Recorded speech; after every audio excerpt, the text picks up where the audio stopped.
Hello everybody, I'm here in Cebu, Philippines. I'm outside in front of Tancor 3 and this is where I've been staying in isolation for the last few weeks since the beginning of March. Some people have asked me what's it like to be in isolation. Well, what's it like? Where do I start? It went from hardly anything as far as isolation, all kind of volunteer, to pretty restricted. When I first got here to the Philippines,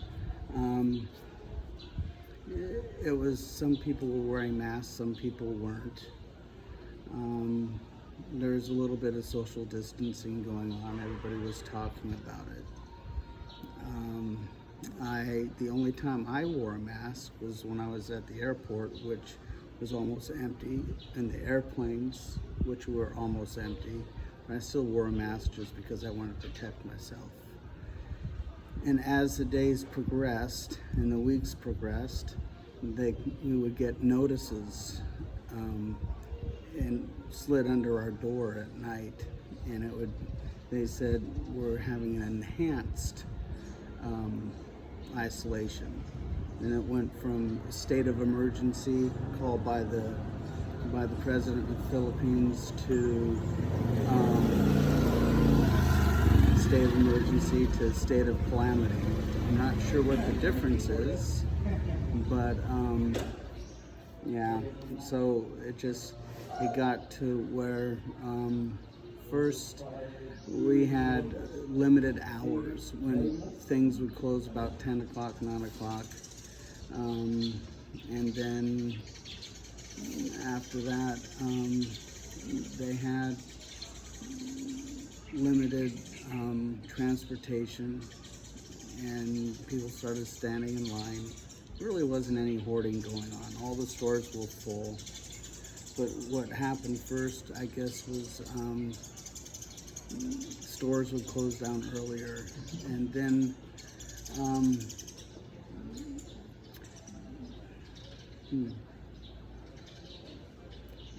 and then it just got to the point where they gave us notices, and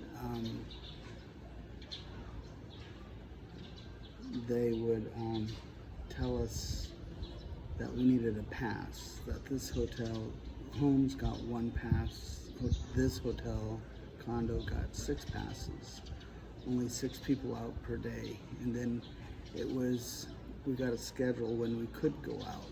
My room number, I could go out at between 3 and 5 in the afternoon.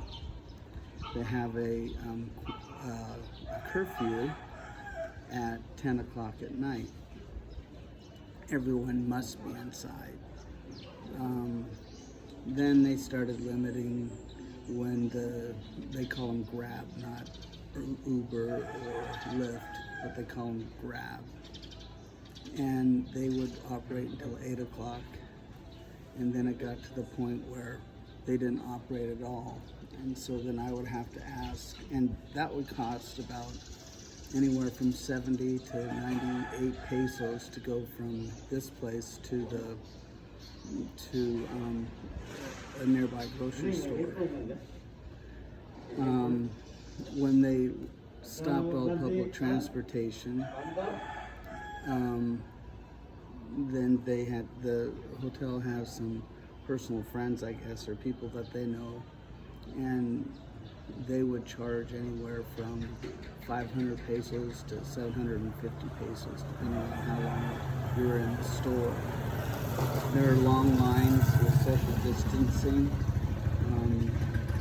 to get into the store, and then lining up to pay, there is social distancing. And I've been posting, or I've been making videos about what it looks like in the post with social distancing. But what's it like? What's it like to be isolated?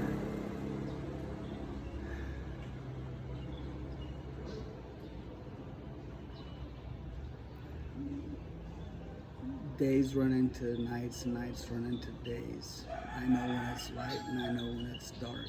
I know when I'm hungry and I know when I'm sleepy. I've been reading a lot. And they say to keep a routine, and that helps.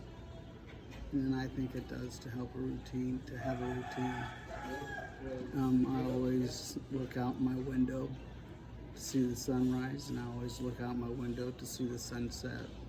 I listen to the crows, to the roosters crowing and dogs barking. That happens in the early morning and late at night. And the amazing thing about this is, around this area, you can actually see some twinkling stars from the bedroom window, which is pretty cool.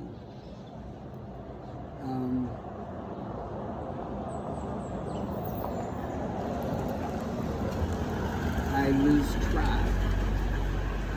track of time.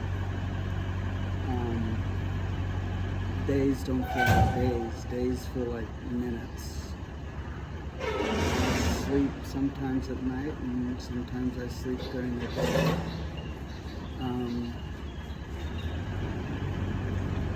I play my guitar, I work on my computer, on my iPad, my iPhone, creating online programs.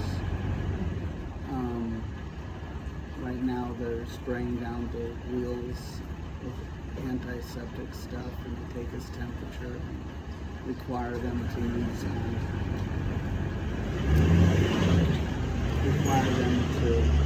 take this hand sanitizer before they come on everybody's house, before they enter in.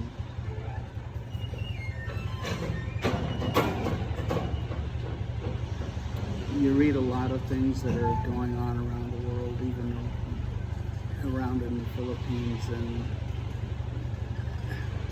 it's hard to believe, it's hard to know who to believe, what to believe. What I've been doing is, because I know a lot of people in a few different countries, including China and the Philippines and the United States and Africa, whenever I hear something, I contact one of my friends or colleagues or clients, past clients, just to see if it's real or not. One thing I'd like to share, that I've been getting videos about China not letting black people into hospitals or shopping malls, or not malls, but just grocery shops and things. And I heard that you had to have a special paper to be able to go into the hospital or the shopping center. And I asked, well, how do you get the special paper? And they said you have to be shot with a vaccine. So then immediately, I know doctors that I trust, that I've known for at least a year to 6 years, 3 different cities in China. So I asked them directly, is there a vaccine that is mandatory to get papers so then you can go in and out of stores and hospitals? And all 3 of them said, absolutely not, that's not true. There is no vaccine, there is no papers that they have to hold. So I don't know, these videos, I see the videos and they look live, they look real. So I don't know what's real, I don't know what's not real. All I can do is go by what my friends actually experience. I asked them to take pictures, I asked my friends to take videos, and things look calm to me, things look okay. So I don't know. It's like this world has become a movie set and unreal. But I do know, I talk to my brother almost daily, and I talk to my sister when she's not busy, and yeah, so that helps. You know, this texting stuff, messaging, that's nice, but it's like you miss the reality, the real-to-real, face-to-face. Yeah. Texting They're letters that form words, that form meanings. It's all up in here. Human beings, I've discovered, I know this, but really human beings are social beings, and technology cannot take the place of the social heart characteristics of humanity.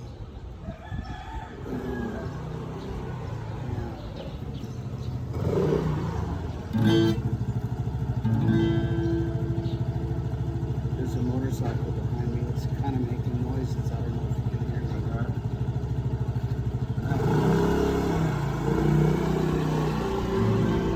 They deliver food, but I don't trust the food being delivered.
Now I'd like to sing a song that I like to sing and play.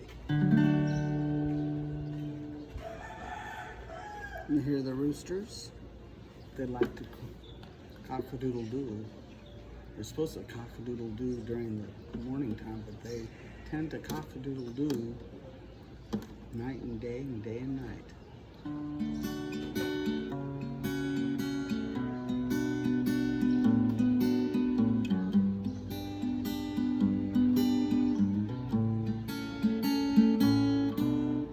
Knew a man, Bojangles, he danced for you. Worn out shoes, ragged shirt and baggy pants, and worn out shoes. He danced so high, he jumped so high, yes, he jumped so high. Then he lightly touched down. Mr. Bojangles, Mr. Bojangles,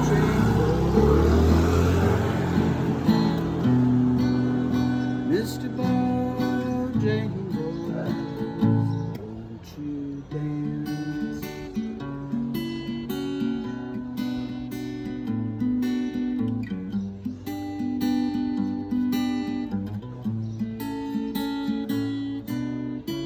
Now I know one verse, I'll sing it one more time. I knew a man, Bojangles, he danced for you. Worn out shoes, a ragged shirt and baggy pants and worn out shoes.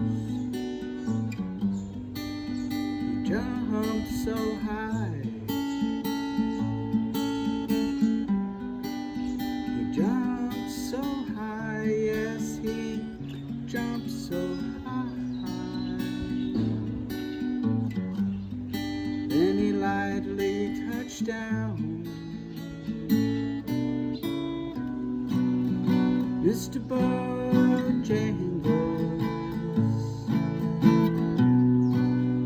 Mr. Bojangles,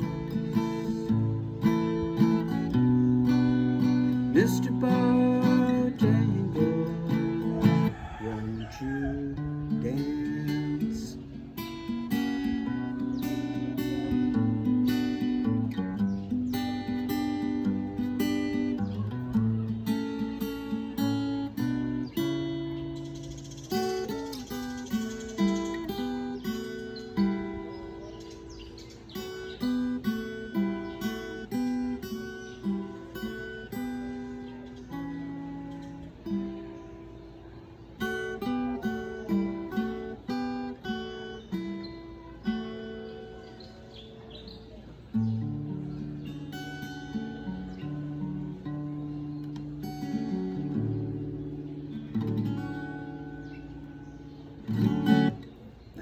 Mr. Bojangles.